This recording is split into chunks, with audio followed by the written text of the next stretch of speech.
ये वीडियो केवल मनोरंजन हेतु है। हम किसी भी अंधविश्वास का समर्थन नहीं करते। इस वीडियो का क्रेडिट बेस्ट हिंदी कहानियन को जाता है।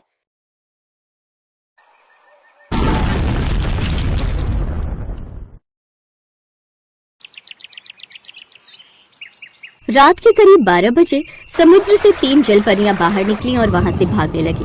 उनके पीछे एक काली परी भी उड़ रही थी। जल्दी जल्दी चलो, हमें अपनी ये जादुई छड़ी उस काली जल परी से छुपानी होगी, वरना इस दुनिया का सर्वनाश हो जाएगा। लेकिन वो काली परी तो हमारे पीछे ही पड़ गई है। आखिर हम चले भी तो चले कहाँ? ऐसा करते हैं, इस घने जंगल के अंदर घुस जाते हैं। इसमें कोई गुफा होगी, उसी गुफा में हम लोग चले जाएंगे। तीनों उस काली परी को चकमा देकर जंगल के अंदर किसी गुफा में घुस गई। ये तीनों कहाँ चली गई? खुद को जादुई जल परियां कहती है और मुझसे डर गई। मुझे किसी भी कीमत पर उनकी जादुई छड़ी चुरानी होगी और उसके बाद मैं इस पूरे संसार पर राज करूंगी, सबको अपना गुलाम बना लूंगी। काली परी उन्हें इधर उधर आसमान में ढूंढती रही पर वो कहीं नहीं मिली। दूसरी तरफ तीनों जल परियां एक गुफा के अंदर थी। हम लोग ज्यादा देर तक उस काली परी से नहीं छुप सकते, वो हमें किसी न किसी तरह ढूंढ ही निकालेगी। ऐसा करते हैं, इस जादुई छड़ी को हम एक बच्ची के रूप में बदल देते हैं। हाँ, ये सही रहेगा बहन। दोनों चुपके से बाहर निकली। बाहर निकलकर तीनों ने उस जादुई छड़ी को जमीन पर रखा और अपने जादू से उसे एक छोटी सी प्यारी बच्ची बना दिया। तभी अचानक आसमान में काली परी उन्हें चमकती हुई दिखाई दी। मुझे लगता है काली परी हमारे पास पहुंचने वाली है। तीनों परियां उस बच्ची को छोड़कर वहां से भाग गई। थोड़ी दूर पर एक नदी थी और नदी के अंदर ही वो तीनों समा गई। अभी तो ये तीनों यही कहीं भटक रही थी, अचानक कहाँ चली गई? आखिर कब तक बचोगी तुम तीनों मुझसे? वो छोटी सी बच्ची उसी जंगल में पड़ी रही। सुबह सुबह एक गरीब किसान वहाँ लकड़ी काटने आया तो उसकी नजर उस बच्ची पर पड़ी। कितनी प्यारी बच्ची है ये। कौन इतनी प्यारी बच्ची को यहाँ छोड़कर चला गया? जब पाल नहीं सकते तो पता नहीं पैदा ही क्यों कर लेते। मोहन ने उस बच्ची को अपनी गोद में ले लिया। गोद में आते ही वो मुस्कुराने लगी। कितनी प्यारी मुस्कुराहट है इसकी मुस्कुराहट से तो मैं अपने सारे दुख दर्द भूल गया। मैं इसे ममता के पास लेकर जाता हूँ, वो बहुत खुश हो जाएगी। मोहन अपना सारा काम धंधा छोड़कर उस बच्ची को अपनी झोपड़पट्टी के अंदर ले आया। ये किसकी बच्ची उठा लाए तुम? बच्चा चोर बन गए तुम बच्चे की चाह में। ममता, हमारी कोई संतान नहीं है। इस बात का असर तुम्हारे दिमाग पर हो गया है। कैसी पागलों वाली बातें कर रही हो? ये बच्ची मुझे जंगल में पड़ी मिली, न जाने कौन छोड़ गया था इसे। अच्छा, कितनी प्यारी बच्ची है ये, लाओ मुझे दो। ममता ने उसे अपनी गोद में ले लिया। दोनों पति पत्नी उस बच्ची के साथ खेलने लगे। वो बच्ची भी खुश थी। कहते हैं ऊपर वाला जब देता है तब छप्पर फाड़ कर देता है। ये तो बिल्कुल परी लग रही है, इसकी आंखें तो देखो। हाँ ममता, मुझे भी कुछ अजीब लग रहा है। एक अनजान आदमी की गोद में आकर इस बच्ची को रोना चाहिए। ये बेचारी वहाँ अकेले जंगल में पड़ी थी, फिर भी मुस्कुरा रही थी। मुझे तो लगता है ये किसी परी की संतान है। किसी की भी संतान हो, आज से ये हमारी संतान है। अगर इतनी ही फिक्र थी तो इसे छोड़कर क्यों जाती? फिर एक रोज वो तीनों जादुई जल परियां मोहन के घर के ऊपर से गुजर रही थी तो उनकी नजर उस बच्ची पर पड़ी। वो देखो, हमारी जादुई छड़ी उन दोनों के पास है।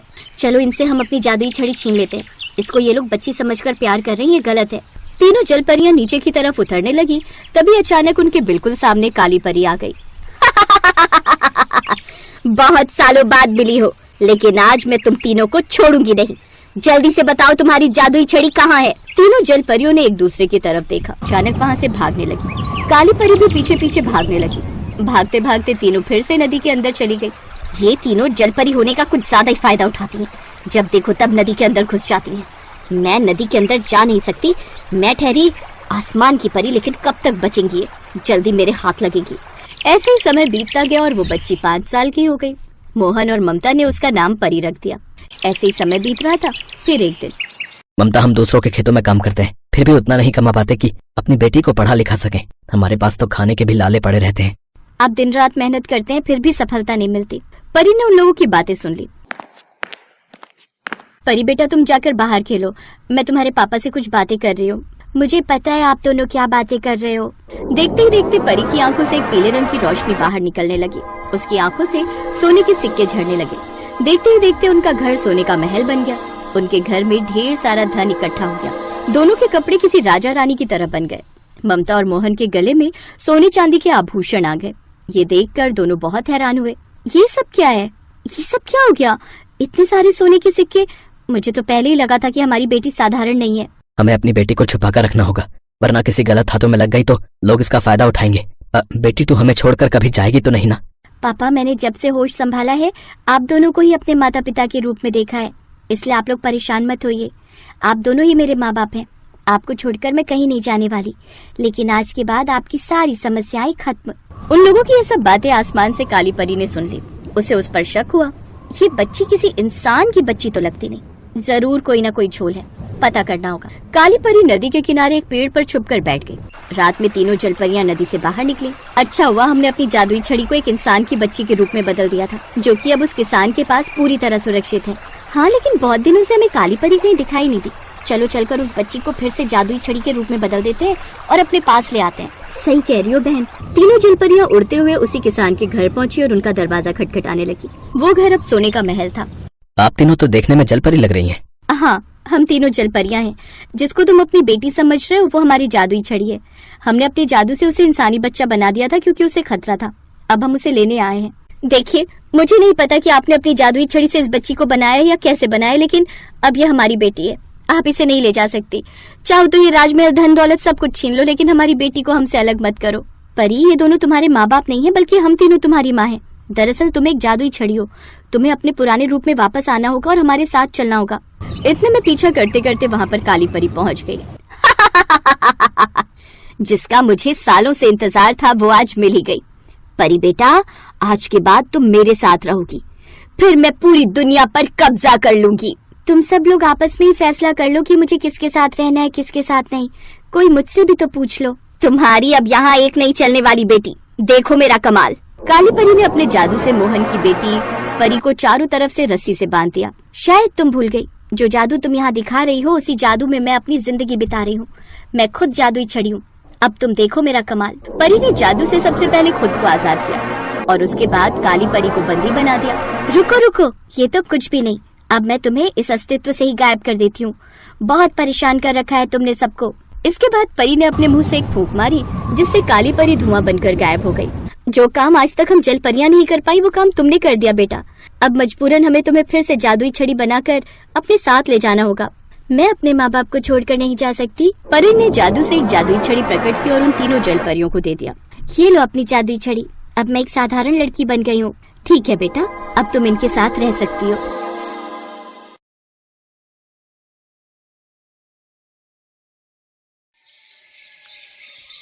कलावती अपने दो बेटों सूरज और सुबोध के साथ जयपुर में रहती थी। उसने अपने बेटे सूरज की शादी एक बहुत ही सुंदर लड़की प्रीति से करवाई थी। प्रीति बहुत ही खूबसूरत थी, लेकिन खूबसूरत होने के साथ साथ वो घमंडी भी थी। लेकिन फिर भी कलावती उसे बहुत पसंद करती थी। देखा ना तूने सूरज, कितनी सुंदर पत्नी लाई हूँ मैं तेरे लिए। सब लोग प्रीति की कितनी तारीफ कर रहे थे कि बिल्कुल चांद का टुकड़ा है ये। तू देखना सुबोध, मैं तेरे लिए भी प्रीति जैसी सुंदर लड़की लाऊंगी। फिर देखना सब रिश्तेदार कैसे हमसे जलते रह जाएंगे। लेकिन माँ, रंग से क्या फर्क पड़ता है? इंसान का मन सुंदर होना चाहिए। चुप कर तू, तुझे कुछ नहीं पता। बाहरी सुंदरता कितनी जरूरी है आज के जमाने में, और माँ सुंदर होगी तभी तो आने वाला बच्चा भी सुंदर होगा। ऐसे ही कुछ समय बीत जाता है। सुबोध अच्छे से जानता था कि उसकी माँ उसकी शादी एक काली लड़की से कभी नहीं करवाएगी, इसलिए वो बिना किसी से कुछ कहे एक रोज अपनी पसंद की काली लड़की कोमल को ब्याह कर घर ले आता है। काली बहू को देखकर कलावती का पारा 7वें आसमान पर चढ़ जाता है। हे भगवान, ये किस काली अमावस्या को उठा लाया तू? मेरे तो नसीब ही फूट गए। अब तो सब मोहल्ले की औरतें हंसेंगी मुझ पर। ना जाने क्या कर्म किए थे जो ये कल्लो पल्ले पड़ गई।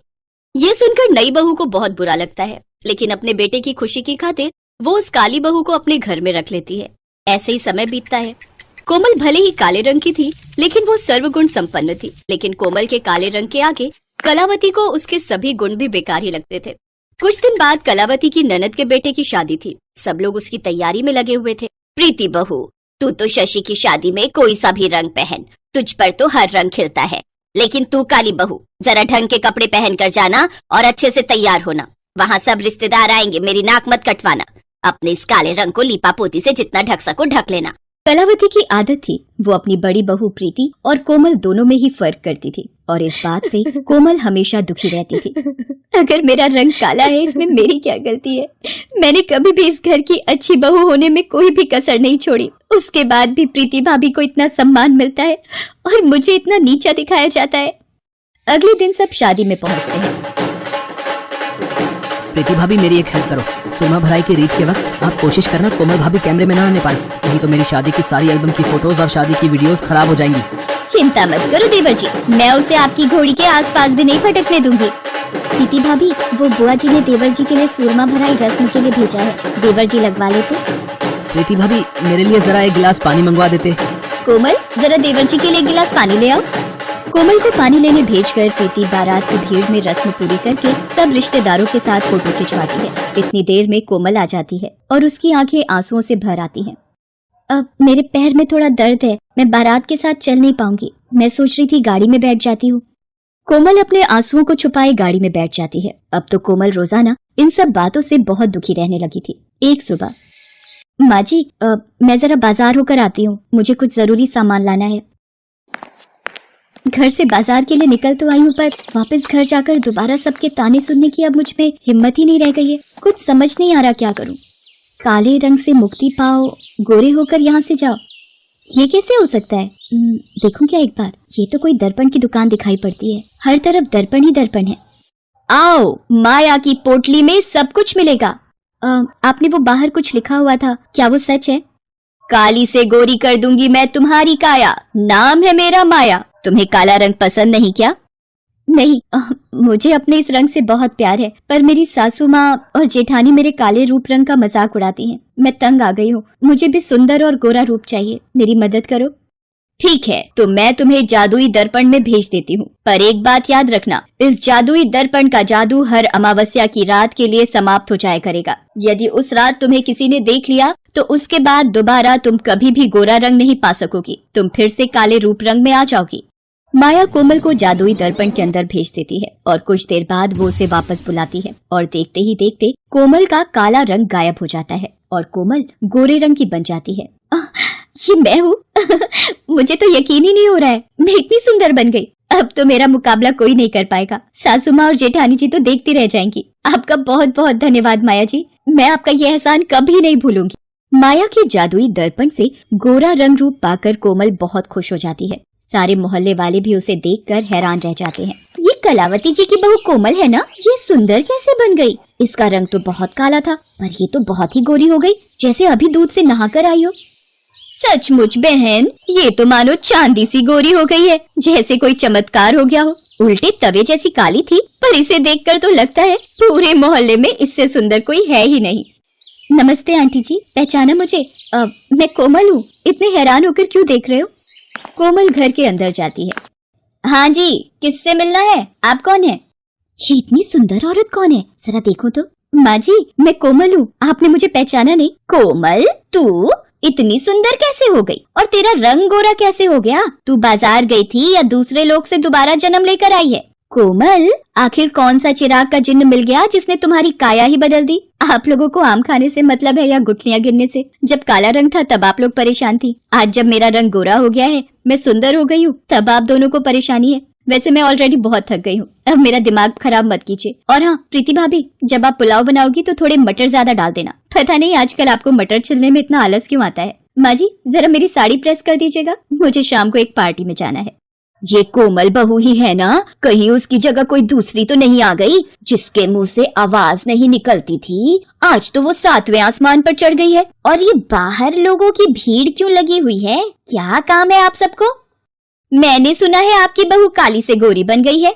हमें भी तो दिखाइए, आपकी बहू ने ऐसा कौन सा उपटन लगाया है कि कुछ ही घंटों में वो इतनी सुंदर बन गई। यहाँ कोई तमाशा नहीं लगा हुआ है, आप लोग जाइए यहाँ से। कोई इतनी हूर की परी नहीं बनाई है जो मोहल्ले वाले भी इसे देखने के लिए इतने उतावले हो रहे हैं। कौन था माँ जी? मुझे किसी की आवाज आई थी, कुछ लोग मेरे से मिलना चाहते थे।